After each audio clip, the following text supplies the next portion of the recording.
जय जय श्री राधे श्याम। कैसे हैं आप लोग? पूर्ण विश्वास से बहुत ही कुशल मंगल होंगे और उतने ही कुशल मंगल ढंग से आप लोगों का दिन भी चल रहा होगा। देखिए, आज हम मंच संचालन के बारे में सीखने वाले हैं।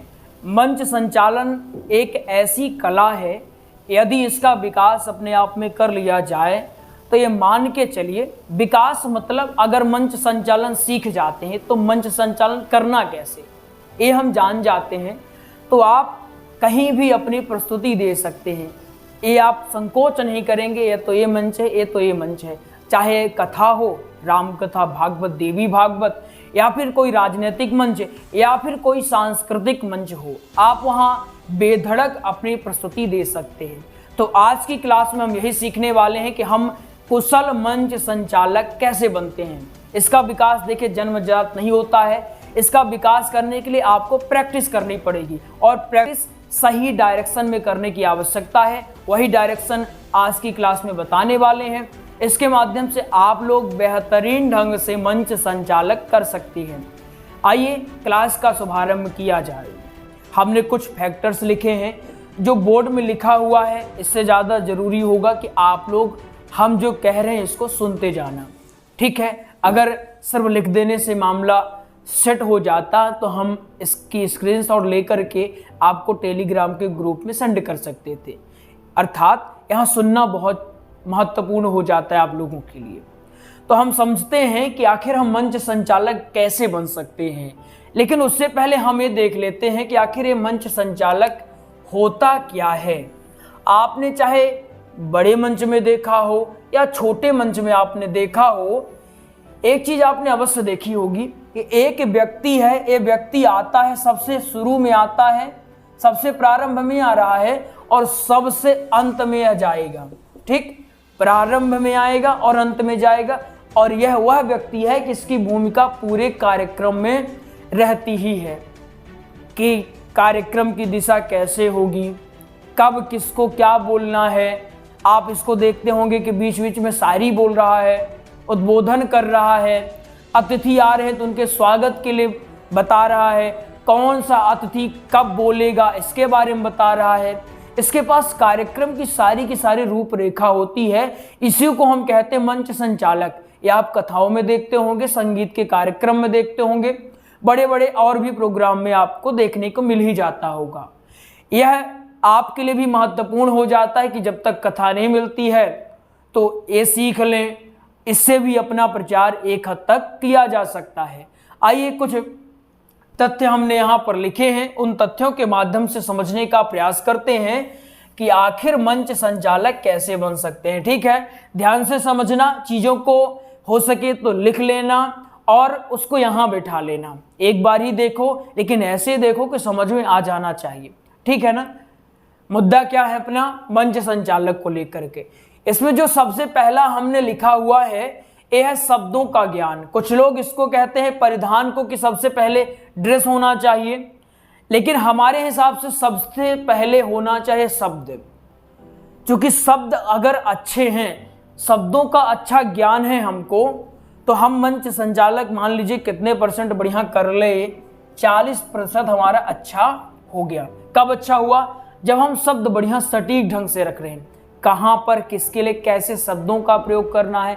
शब्द बहुत हल्के फुल्के नहीं होने चाहिए कि अरे यार, अबे, क्या करता। ऐसे जो लोकल फोकल शब्द हैं इनसे बहुत ज़्यादा बच के रहना है। अपनी जो लोकल लैंग्वेज आपकी है उससे थोड़ा सा बच जाना है। अगर माहौल दिख रहा है ऐसा तो बोल दें, ऐसी दिक्कत नहीं है, लेकिन प्रयास करें कि आपके शब्द साहित्यिक हों, भारी भरकम थोड़ा सा हो, अंग्रेजी और हिंदी दोनों का मिश्रण हो, बीच में अंग्रेजी भी बोलें, हिंदी भी बोलें। कुछ लोग ज़्यादा हिंदी साहित्य वाले बोलते हैं, वो भी अच्छा है। कुछ लोग अंग्रेजी में बोलते हैं, वो भी अच्छा है। कुछ लोग मिक्स करके बोलते हैं कि कभी हिंदी बोल रहे हैं, कभी अंग्रेजी में बोल दिया, दोनों बेहतर होते हैं। बस शब्द बढ़िया होने चाहिए, हल्के फुल्के शब्दों के प्रयोग से बचना चाहिए। ठीक है, पहला काम आपने क्या किया कि शब्दों का आपने बढ़िया से ज्ञान कर लिया। इसके बाद आपको क्या है, आपको पता है कोई भी कार्यक्रम होता है 3 से 4 घंटे का कार्यक्रम होता है और उसमें आपको कम से कम 40 मिनट आपको बोलना है। ठीक है ना। और वो भी कैसे बोलना है, आवाज आपकी सेम होनी चाहिए। अगर अभी आपने ओज से बोला है तो अगले कार्यक्रम में भी ओज से बोलना पड़ेगा।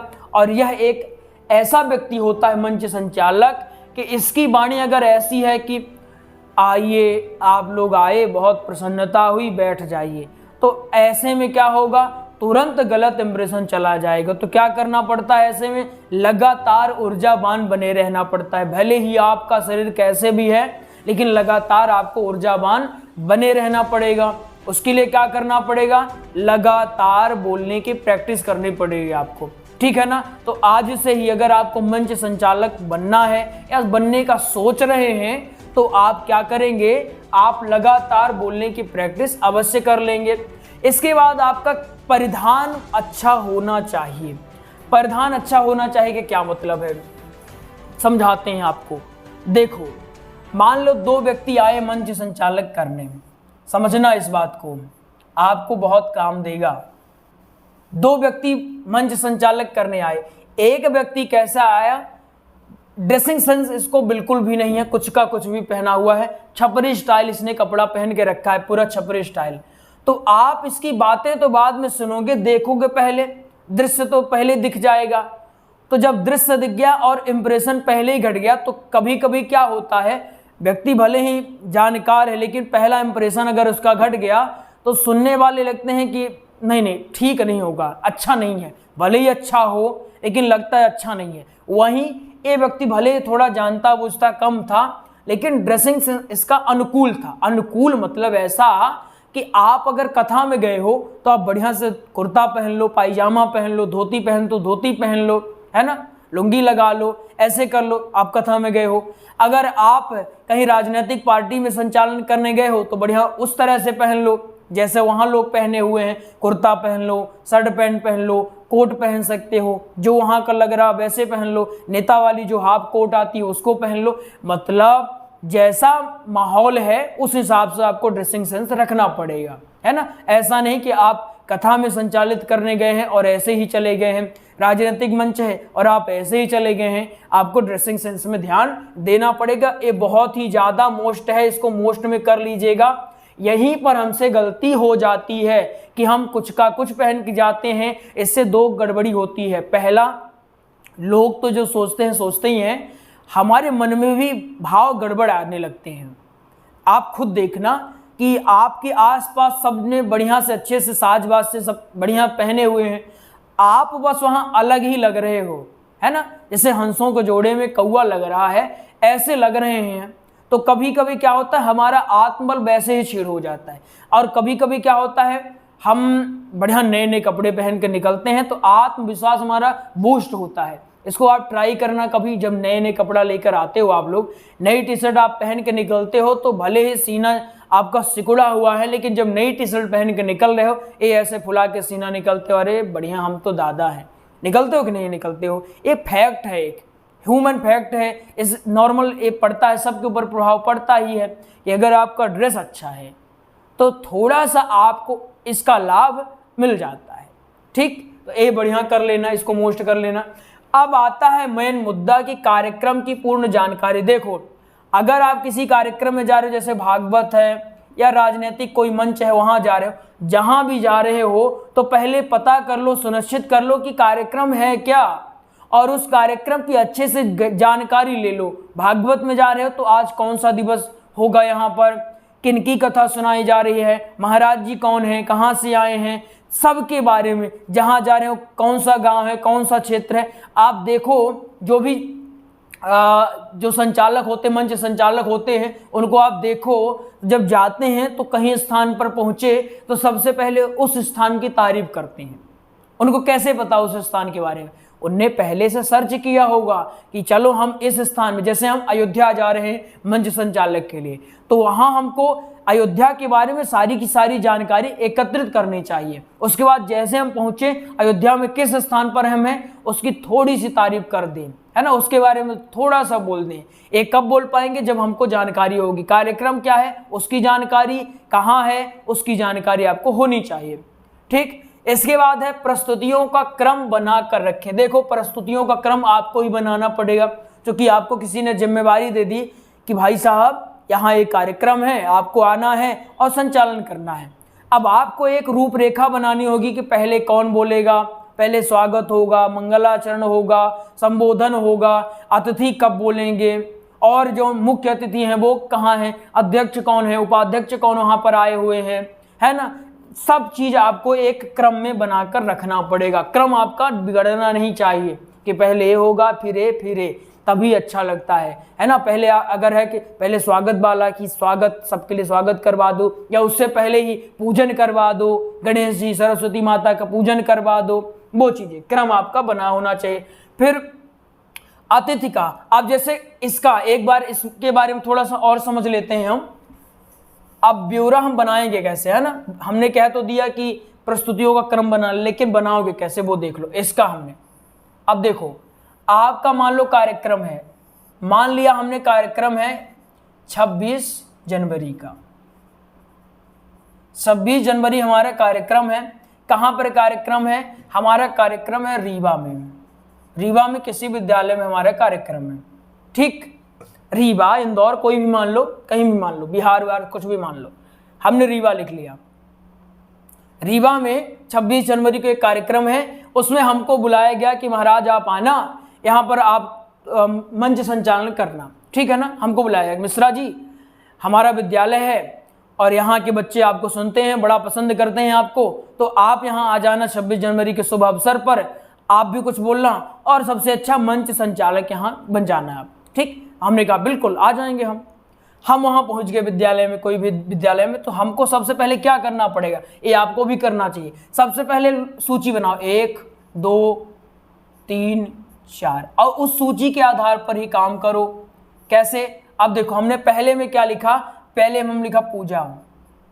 पूजा हमने लिखा, किसके द्वारा पूजा की जाएगी, बच्चे हैं या कोई संगीत टीम आई है या कोई आचार्य जी आए हैं, किनके माध्यम से पूजन करवाया जाएगा, या कोई अतिथि हैं किनके माध्यम से, ठीक है। इसके बाद स्वागत कैसे होगा, स्वागत के लिए स्वागत कौन करेगा, यहाँ पर ये लिख लो। इसके बाद तीसरा आपका अगला क्या पड़ाव पड़ेगा कि अतिथि जो है, अतिथि कौन है, अतिथि कब बोलेंगे, ये सारा चीज आपको एक डायग्राम, ऐसे आपका डायग्राम, एक छोटी सी डायरी ले लो, उसमें आप छोटा छोटा लिख के रख लो, कब किसको बोलना है, आपको ढूंढना ना पड़े, या फिर लिख के कागज में प्रिंट निकलवा लो, ठीक।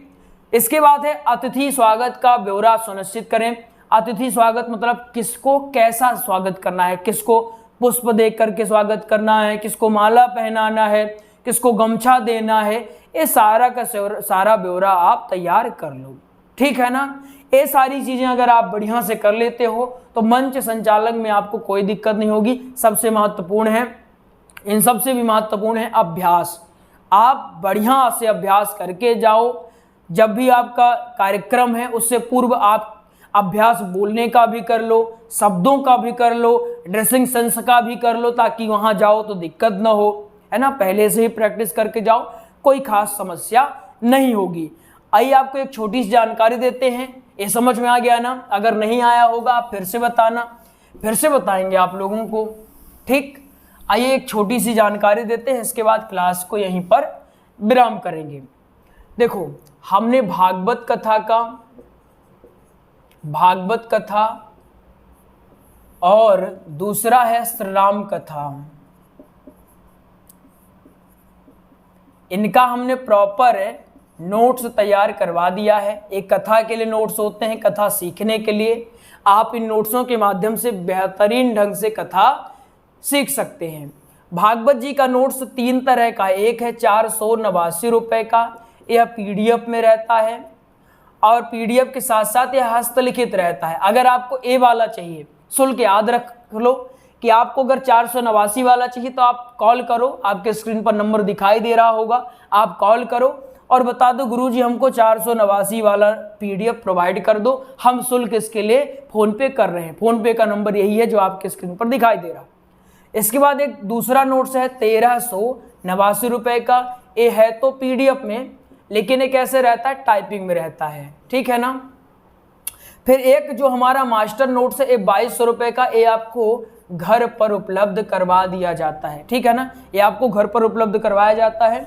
ये रहता है कैसे, ऐसे रहता है। ये पूरा बाइंडिंग करके आपको दिया जाता है, ऐसे इसका फ्रंट पेज रहता है, पूरा बाइंडिंग, वाटर प्रूफ बाइंडिंग। ये आपको घर पर पूजन के बाद, पहले इसका पूजन किया जाता है, इसके बाद आपके यहाँ तक पहुंचा दिया जाता है। ये 2200 का है, ठीक। इसके बाद श्री राम कथा का नोट्स दो तरह का, एक है 1449 रुपए और एक है 3800 रुपए। 1449 वाला कैसा है, पीडीएफ, वो भी हस्तलिखित है। कैसा है, हस्तलिखित। 3800 रुपए वाला घर पर उपलब्ध करवा दिया जाएगा, जैसा आपने डेमो देखा। बेहतरीन ढंग से कथा सीखने के लिए नोट्स हैं, आपके स्क्रीन पर नंबर दिखाई दे रहा होगा, इन नंबर के माध्यम से आप नोट्स प्राप्त कर सकते हैं। तो आइए मिलते हैं अगली क्लास में, तब तक के लिए जय जय श्री राधे श्याम।